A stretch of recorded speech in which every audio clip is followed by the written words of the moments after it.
mikongwe. Yahweh, Yahweh, batela mikongo. Yahweh, Yahweh, benisa mikongwe. Yahweh, Yahweh, batela mikongo.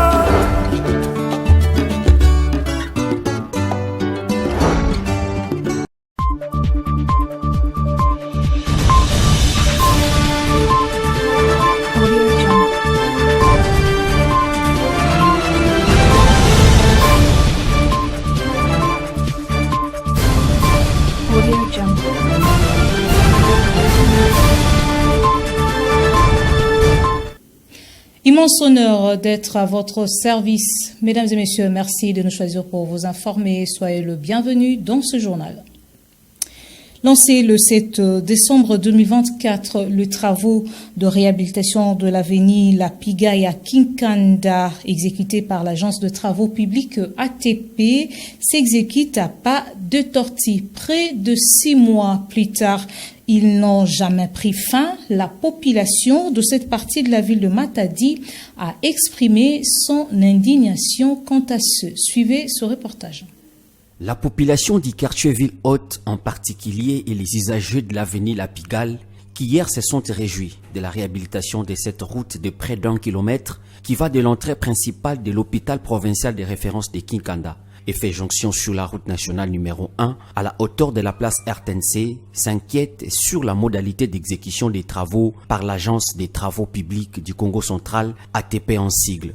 Lancé le 7 décembre 2024, les travaux de bétonnage de ces tronçons routiers s'exécutent en dents de scie, près de 6 mois depuis son lancement, nous a confirmé un habitant du coin qui, dans son exposé, a parlé des risques dont sont confrontées les vendeuses du marché pirate érigé à l'entrée de la route qui est à ce jour exploité par les motocyclistes sans autorisation suite à l'arrêt des travaux dont il ignore la cause. C'est depuis mois de mars,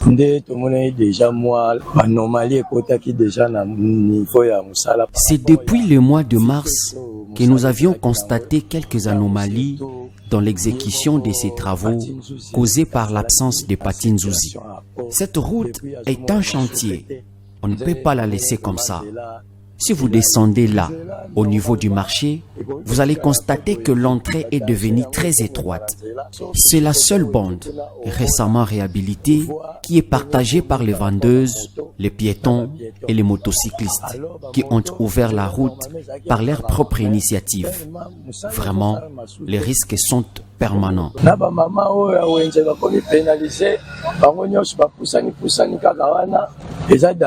Notons que les travaux de bétonnage de cette avenue qui passent vers les bureaux de la division provinciale de la santé et l'hôtel Bilolo sont financés par le gouvernement provincial. Rappelons que ni les coûts ni la durée des travaux ont été dévoilés lors de la cérémonie du lancement. Revenons une fois de plus sur l'opération de destruction des étals érigés le long des grandes artères de la ville de Matadi, dont les propriétaires de ceux qui sont installés aux alentours de la morgue de l'hôpital provincial de référence de Kinkanda ont été les premières victimes. Cette opération a débuté la nuit du lundi 26 mai 2025. Suivez.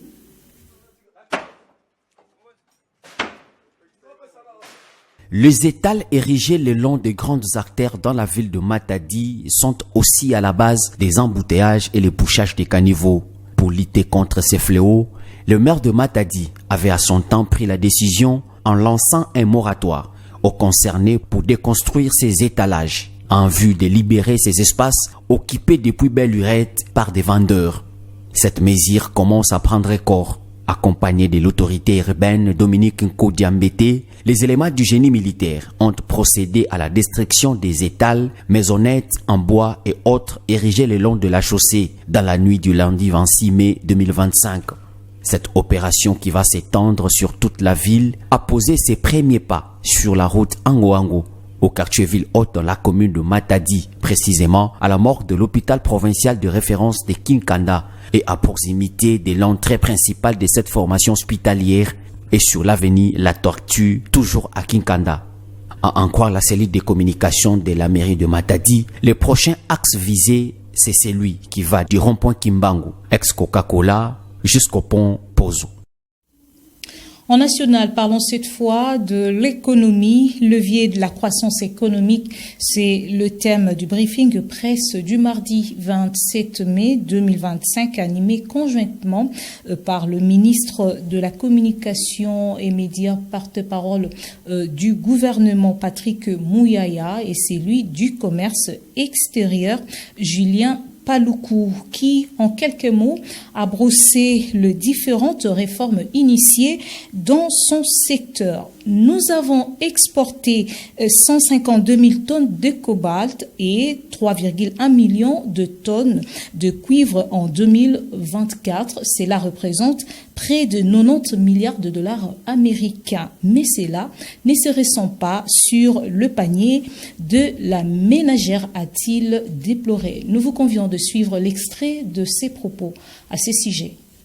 Depuis lors, heureusement ou malheureusement, notre commerce extérieur a été tiré par le secteur minier. Mais lorsqu'on examine la manière dont le secteur minier a participé au développement de la RDC, on se rend compte pratiquement que la RDC n'a pas tiré profit de ce secteur minier. Parce que aujourd'hui, ou l'année passée, ou l'année dernière, nous avons exporté 152 000 tonnes de cobalt. Nous avons exporté autour de 3 100 000 tonnes de cuivre, mais ça ne se ressent pas dans les paniers de la ménagère. Chaque semaine, je publie ce que j'appelle la mercuriale des prix de certains produits. Aujourd'hui, la tonne de cobalt est à 33 000 dollars américains. Si vous multipliez 33 000 par une production de 152 000 tonnes par an, vous êtes à près de, je crois, autour de 60 milliards ou 59 milliards de dollars. Wow. Ça, c'est la valeur de la production du cobalt. Lorsque vous allez vers le cuivre, nous sommes à 100 millions de tonnes, c'est autour de 29 milliards. Mais lorsqu'on voit comment cela se répercute chez la population congolaise, on ne le sent pas, la pauvreté continue. Voilà pourquoi le président de la République, son Excellence Félix Antoine Tshisekedi, nous a demandé de diversifier notre économie. Parce que le secteur minier n'a pas été porteur de croissance, eh bien, il nous a demandé de diversifier l'économie, notamment en allant vers le secteur agricole. Et c'est l'essence de toutes les politiques que nous avons pilotées au niveau du ministère du Commerce, notamment la stratégie nationale de promotion des exportations, qui passe par l'identification des produits qui sont porteurs désormais de croissance pour la RDC. Aujourd'hui, la tonne de cuivre coûte 9 534 dollars, ça c'est la mercuriale de cette semaine. La tonne de cobalt nous coûte 33 000 dollars américains. Mais de l'autre côté, lorsque vous prenez la tonne du cacao, elle vous coûte 10 310 dollars, la tonne du cacao. Donc comparé à la tonne du cuivre, eh bien, la tonne du cacao nous donne plus d'avantages aujourd'hui parce qu'elle coûte 10 000 dollars alors que celle du cuivre nous coûte 9 000 dollars. Face à cette situation, Julien Paluku a plaidé, vous l'avez suivi, pour une diversification économique dans l'objectif de booster le secteur agricole. La tonne de cuivre coûte 9 534 dollars américains à ces jours, alors que celle du cacao a atteint la marge de 10 310 dollars américains, a-t-il indiqué, avant d'affirmer que le secteur minier n'a pas été porteur de croissance. Encore une fois de plus, suivez-le.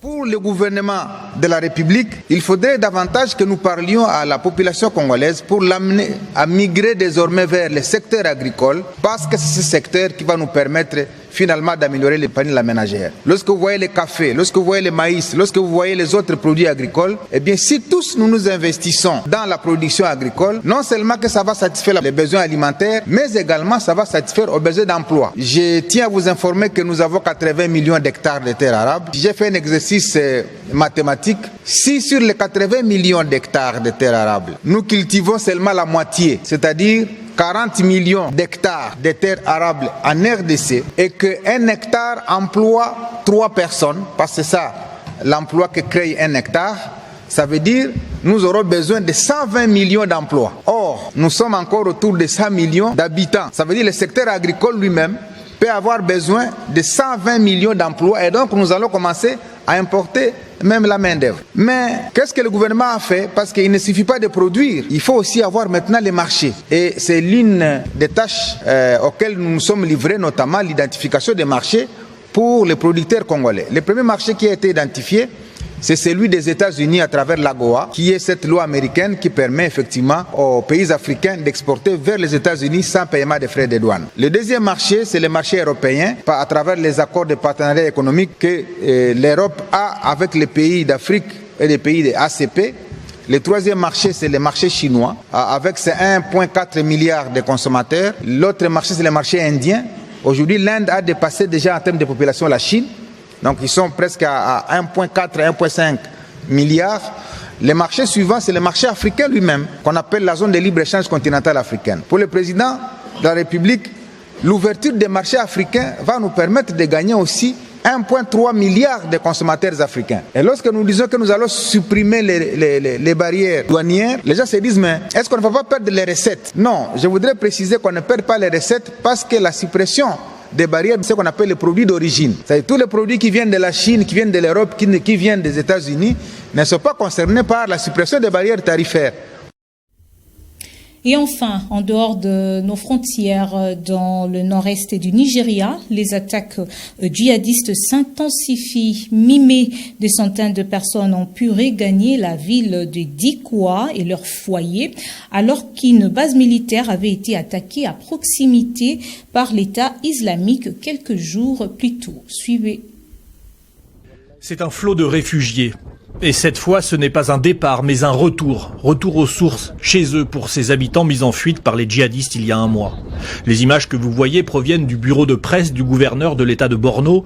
Il est venu lui-même superviser ce retour des familles sous bonne escorte, car les djihadistes avaient attaqué un camp militaire, créant la panique. Le gouverneur est venu tenter de rassurer. Nous sommes ici pour surveiller la réinstallation, afin de ne pas créer de camps de déplacés. La communauté nous a vus, ils sont heureux. Nous leur avons remonté le moral, nous avons remonté le moral de l'armée nigériane. Pourtant, les habitants rencontrés racontent en détail les attaques et surtout l'absence totale des services de sécurité à ce moment-là. Nous vivions paisiblement lorsque les insurgés de Boko Haram ont soudainement envahi notre ville. Les soldats qui étaient censés nous protéger se sont enfuis, nous laissant derrière eux. Les coups de feu ont retenti jusqu'au matin. Au lever du jour, la ville était déserte. Pas un seul membre du personnel de sécurité en vue. Nous avons donc couru une fois de plus pour nous mettre à l'abri. Ces familles ont été mises en danger par l'État islamique en Afrique de l'Ouest. Le groupe avait tué des soldats il y a un mois en attaquant directement leur camp. Selon un décompte de l'agence France Presse, au moins 10 bases ont été touchées par les djihadistes depuis 2 mois. Une vague d'attaques qui a fait plus de 100 morts. Le gouverneur lui-même doit reconnaître la gravité de la situation dans le nord du pays. Avant, ici, il y avait plus de 300 villes et villages. Et nous n'avons plus qu'un seul village qui subsiste. Si nous ne pouvons pas maintenir un seul village sur pied, cela signifie que nous avons perdu toute une zone de gouvernement local au profit des insurgés, ce qui est très déplorable. Et je pense que nous ne devrions pas permettre que cela se reproduise. Depuis 2009, date du début des insurrections djihadistes à la fois de Boko Haram et de son rival, l'État islamique, plus de 40 000 personnes ont été tuées au Nigeria, plus de 2 millions ont été déplacés de leur village. Ainsi s'achève cette session d'information. Mesdames et messieurs, merci à vous de nous avoir suivis. Merci à toute l'équipe qui l'a réalisé. Au revoir.